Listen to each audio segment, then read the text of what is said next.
তো এই দেখো আমি সব কিছু তৈরি করে নিয়ে নিলাম। 3টা প্রদীপ নিয়ে নিয়েছি, দুধের মধ্যে সব কিছু নিয়ে নিয়েছি, দিব এখন। তো চলো এখন ভোলানাথকে পুজো দিই। এদিকে দেখো আমি রেডি হয়ে গেছি। আমি রেডি হয়ে এই যে দেখো আমার লুকটা, আমি চুড়িদার পরেছি, বললামই তো মেয়ের শরীরটা ভালো নেই। মেয়ের শরীরটা ভালো না হওয়াতে আমি তাড়াতাড়ি করে চুড়িদার পরে নিলাম আর তাড়াতাড়ি এসে মেয়েকে খাওয়িয়ে ঘুম পাড়িয়ে দিব। এই দেখো শরীরটা ভালো না, তার জন্য মাঝে মধ্যে নাকি পেট ব্যথাও করছে, এখন কিসের দিকে হচ্ছে জানি না। তো ভেবেছি তাড়াতাড়ি পুজো দিয়ে চলে আসবো। তো দোকান থেকে এসেছি, এসে মেয়েকে তৈরি করে আমি তৈরি হয়ে ঠাকুরের সব জিনিস রেডি করলাম। তো চলো পুজোটা খুব সুন্দর করে দিয়ে আসি, তারপর তোমাদের সঙ্গে নিশ্চয় মন্দিরে গিয়ে বাকিটা শেয়ার করছি। बुद्धवासरे रात्रि प्रहरे अहम अपना नाम और गोत्र मन में रखी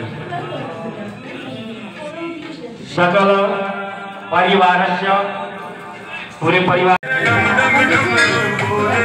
शिव महाप्रभु अमृत रस भोले शिव महाप्रभु अंजलि दिबे ना आगे